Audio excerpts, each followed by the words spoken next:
دور میں یہ ذکر کرنا اس لیے بھی ضروری ہے کہ اگر آپ کو معلوم ہوگا تو بہت سی مخالفت ہو رہی ہے پچھلے 1.5 سال سے، اور بہت سی ایسی باتیں جو جناب مختار کے حوالے سے کی گئی جو نہیں کرنا چاہیے تھی. اس لیے ضروری بھی ہے کہ نئی نسل کو ان چیزوں سے جوڑے رکھا جائے تاکہ اگر کوئی کل کچھ کہے تو آپ اس کا جواب دے سکیں، کیونکہ بزرگ بہتر جانتے ہیں. نوجوانوں کو بتانا مقصد ہے. جناب سلیمان بن سرد خزائی نے اپنے مختصر سے ساتھیوں کے ساتھ آئین وردہ میں شجاعت کی وہ نظیر مثال پیش کی جو شاید اس کے سوا دوسری کہیں نظر نہیں آتی. ایک مختصر سا لشکر اور پوری ایک بڑی حکومت کے لشکر سے ٹکرایا، اور اس نے کہیں پر بھی قدم پیچھے نہیں کھینچے. قدم پیچھے نہ کھینچنے کا مطلب یہ تھا وہ جانتے تھے کہ ہمارے قدم اللہ کی راہ میں اٹھ رہے ہیں، اور جو مخالف ہے وہ صرف مقصد ان کا مال دنیا ہے، دولت دنیا ہے. یہ جانتے تھے کہ ہم اگر جیتے تو فتح ہے، اور اگر یہاں جان قربان کر دی تو ہمارا نام شہیدوں کی فہرست میں لکھا جائے گا.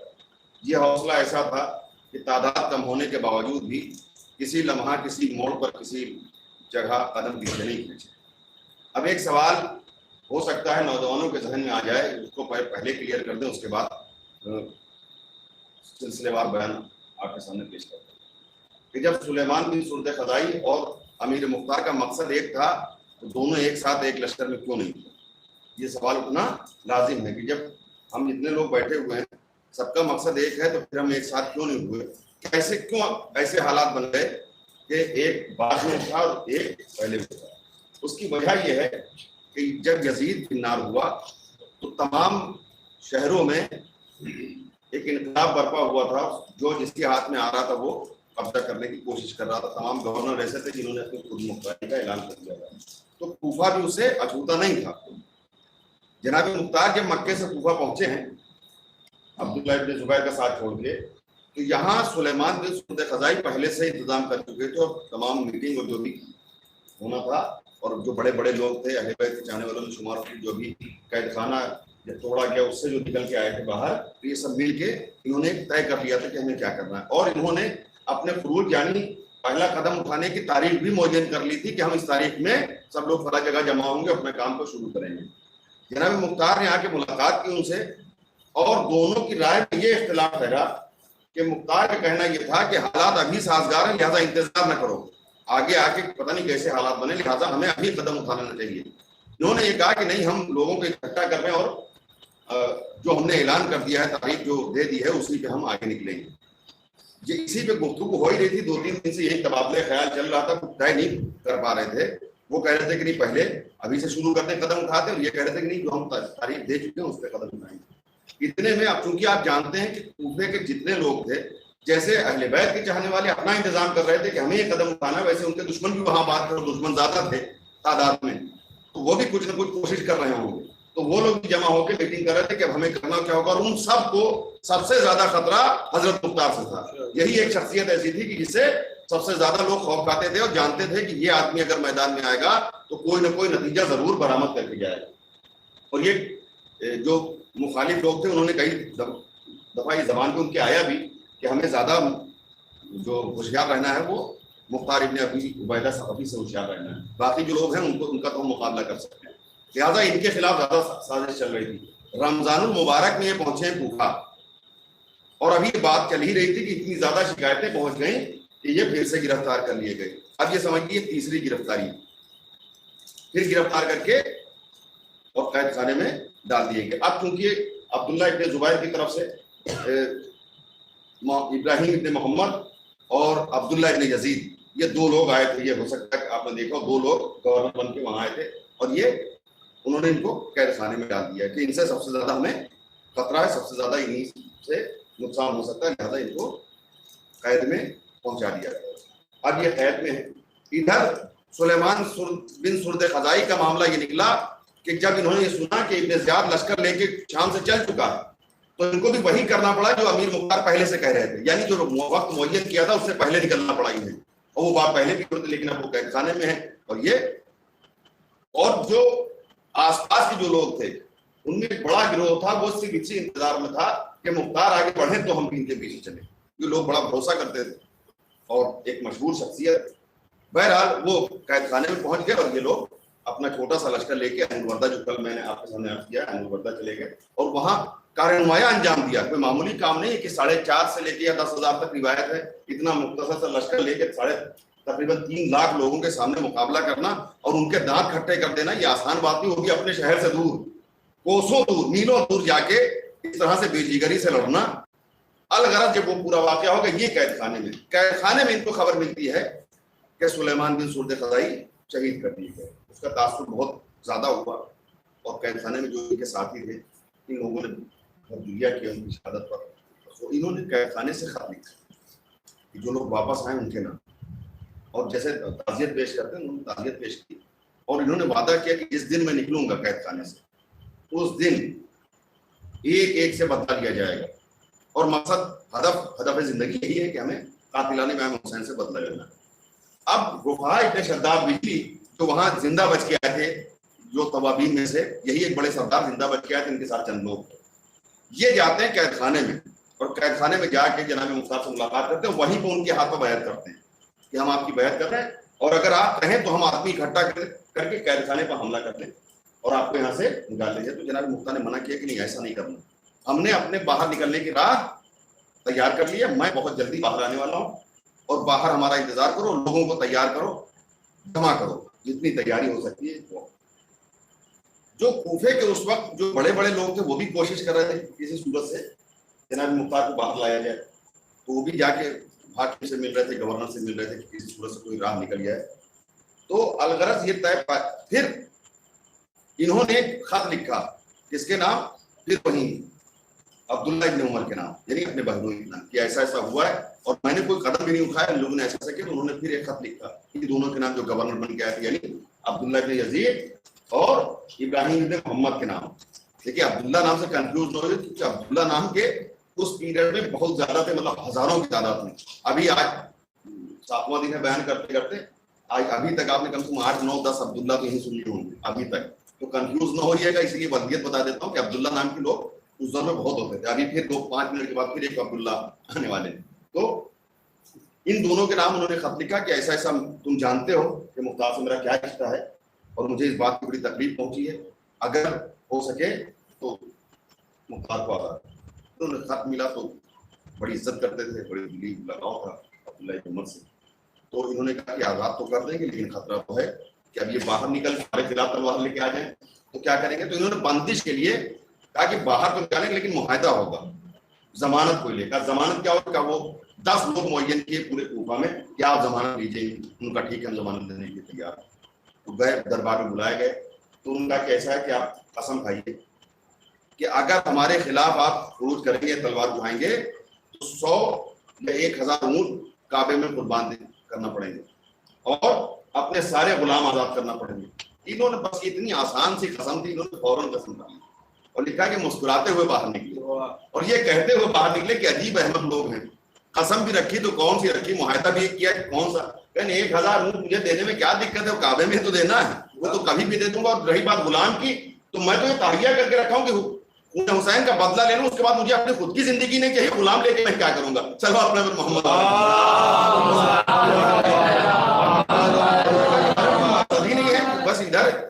اور یہ جملے لکھے ہوئے ہیں کہ جس دن انتقام پورا ہو گیا اس کے بعد مجھے اپنی خود کی زندگی نہیں چاہیے، کہ اپنی زندگی سے کوئی لگاؤ نہیں تو غلام لے کے ہم کریں گے کیا. تو یہ دونوں جو شرط تھی یہ ان کے لیے کھلونا تھی کہ بھائی مال دنیا سے تو کوئی لگاؤ رہ نہیں گیا تھا، لگاؤ ہوتا تو حسین کی طرف اس طرح سے نہیں آتا. یہ باہر نکل گیا اور شرط باہر آنے کے ساتھ میں یہ لگائی کہ گھر کے باہر نہیں نکلنا. بہرحال قید خانے سے تو باہر تھے، اب گھر میں ملنے جلنے والے اور اپنے تمام اعزاء و اقربا سب سے کہہ دیا کہ جتنا اسلحہ ہو سکے جمع کر لو اور تیاری پوری کر لو اور ہمیں کسی دن بھی قدم اٹھانا. اب ایک سب سے بڑا مسئلہ ان کے ساتھ تھا کہ ابھی تک ابراہیم ابن مالک کے عسکر ساتھ میں نہیں آئے. سب سے بڑی چیز. اور کوفے کا ایک کچھ پرسنٹ لوگ ایسے تھے کہ جو یہی سی انتظار میں تھے کہ اہل بیت کے نام پہ اتنی بڑی مہم ہو رہی ہے اور ابراہیم ابھی تک شامل نہیں ہوئے، لہٰذا یہ شک پیدا کر رہی یہ بات کہ کیونکہ کوفے میں اس دور میں ابراہیم ابن مالک اشتری کی وہ شخصیت تھی کہ جن سے براہ راست محمد حنفیہ سے خط و کتابت ہوا کرتی تھی، دوسرا کوئی ایسا نہیں تھا، سب سے زیادہ خط و کتابت انہیں سے ہوتی تھی. تو لوگوں میں اس بات کا بھی تھوڑا سا شک تردد تھا کہ اتنی بڑی مہم اہل بیت کے نام پہ ہو رہی ہے اور ابراہیم شامل نہیں ہے، تو ان کو بھی شامل کرنا تھا. یہ بات ابھی آ رہی. ابھی ایک رک کے واقعہ سن لیجیے آپ کہ حجاج ابن یوسف کا نام سنا ہے. ادھر یزید کے مرنے کے بعد مروان حاکم ہو گیا، مروان کے مرنے کے بعد حاکم کون ہوا؟ عبد الملک، مروان کا بیٹا. یہ ایک سے ایک سفاک اور ظالم لوگ ہیں، مطلب ان کی مثال نہیں ملے گی. اگر ظلم کی مثال تاریخ لکھی جائے تو ان سے بڑا ظالم تو کوئی مل ہی نہیں سکتا. اور عبد الملک ابن مروان کا سب سے قریبی جرنیل کون تھا؟ حجاج ابن یوسف. حجاج ابن یوسف مختار کے بارے میں بہت سنتا رہتا تھا اور اس کا بھی یہی ارادہ تھا کہ کسی صورت سے مختار کو صفحہ ہستی سے مٹا دیا گیا. تو ایک بار کوفے سے باہر عراق میں جناب مختار کو گرفتار کیا اور وہ جو چمڑا بچھا کے قتل کیا جاتا ہے، لوگوں کو گردن اڑائی جاتی ہے، وہ تک بچھا دیا تاکہ میں تمہیں ختم کر دوں گا. تو جناب مختار مسکرائے گا تمہارے بس کی بات نہیں کہ تم مجھے قتل کر دو، اور اگر قتل کر بھی دو گے تو پھر میں زندہ ہوں گا، کیونکہ میری زندگی کا مقصد کچھ اور ہے، وہ پورا ہوئے بغیر میں ختم نہیں ہو سکتا. اس نے کہا کیا مقصد ہے؟ انہوں نے بتایا کہ کس نے بتایا تم سے؟ کہا امیر المومنین نے بتایا، اور ان سے رسول اللہ صلی اللہ علیہ وسلم نے بتایا. اس وقت حجاج ابن یوسف نے کیا کہا کہ مجھے علی کی باتوں میں شک ہے. بھائی رسول نے کہا اس پہ شک نہیں ہے، لیکن علی نے کہا کیونکہ علی سے ہو کے آئی یہ بات لہذا مجھے شک ہے. اور اس کے بعد جو چوتھے امام کے لیے جو جملے کہے وہ کہنا مناسب نہیں اور کہہ بھی نہیں سکتے جو توہین کی. تو یہ اتنا بغض ہے کہ امیر المومنین نے کہا لہذا اس میں مجھے شک ہے. پوری توجہ سنیے گا. اب وہ چمڑا بچھا دیا گیا، تو نہیں قتل کر پایا.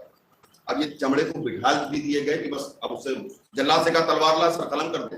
یہ اطمینان سے بیٹھے ہوئے ہیں کہ ابھی جو وعدہ مجھ سے ہوا ہے، جو مجھ سے کہا گیا وہ بھی پورا نہیں ہوا، میری گردن کیسے کٹ جائے گی.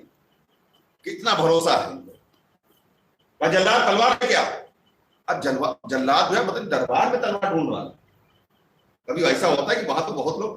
تو اس نے کہا جس کمرے میں تلوار رکھی ہے اس کی چابی نہیں مل رہی ہے. چابی نہیں مل رہی، کہاں؟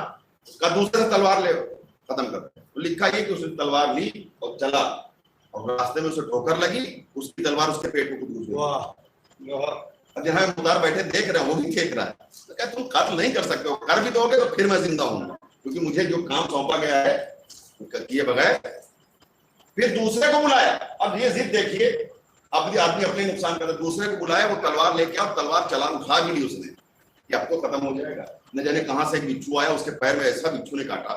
اور عرب کے بچھو، عراق کے بچھو تو جان لیوا ہوتے ہیں، جیسے یہاں سانپ خطرناک ویسے وہاں ریگستان کے بچھو خطرناک ہوتے. اس نے ڈنک مارا، ان کا کام تمام. جتنی بھی کوششیں ہوئی لیکن مختار اطمینان سے بیٹھے کہ تمہاری بس کی بات نہیں، میں ابھی نہیں مرنے والا. یعنی اپنی زندگی اور موت پہ اتنا اطمینان ہے کہ ابھی وہ کام ہوا ہے. تو تم مجھے مار دو گے، اگر مار بھی دو گے تو پھر زندہ ہو جائے گا. وہاں سے سفارش پہ پھر یہ نکل کے آئے. بہرحال یہ تمام حالات جھیلتے ہوئے کوئی ایک دو بار کا مطلب قید نہیں ہے. اب یہ واپس آئے جو تیاری میں لگے ہوئے کہ اتنے میں اب دیکھیں پھر ایک عبداللہ کا نام آ رہا ہے. اتنے میں عبداللہ ابن زبیر نے عبداللہ ابن مطیع کو کوفے کا حاکم بنایا. اب جب یہ آیا تو اچھا پہلے سے مختار کو جانتا ہے اور جان پہچان ہے. پھر یہ آیا تو اس نے لوگوں کو جمع کیا کہ کیا کرنا چاہیے. مسجد میں جا کے خطبہ دیا اور مسجد میں جا کے خطبہ دینے کا دیکھیے ایک اور امپورٹنٹ نام ہے جناب مختار کے ساتھیوں کا، ابو وقت اس میں شامل ہے. مسجد میں سب لوگوں کو بلایا کہ بھائی خطبہ ہونا ہے، نیا حاکم آیا ہے تو خطبہ دینا شروع کیا. خطبہ دیا تو خطبہ دیتے تھے کہ بھائی سب اپنے گھر میں آرام سے بیٹھو اور زیادہ فتنہ فساد برپا کرنے کی کوشش نہ کریں. جب نئے نئے حاکم آنا تھوڑا دباؤ بناتا ہے، وہ بھی دباؤ بنا رہے تھے. ان کو نہیں معلوم تھا کہ یہاں بیٹھا ہوا ہے کہ ابھی دباؤ ذرا سی دیر میں ختم ہو جائے گا، کیونکہ حالات بدل چکے ہیں. تو وہ دباؤ بنانے کے لیے انہوں نے کہا کہ میں حضرت عمر اور حضرت عثمان کی سیرت پر ان کی طرح حکومت کروں. اتنے میں صاحب نام یاد آ گیا. صاحب کھڑے ہو گئے. تو تمہاری ساری بات صحیح ہے، علی کا نام لینا کیوں بھول گئے؟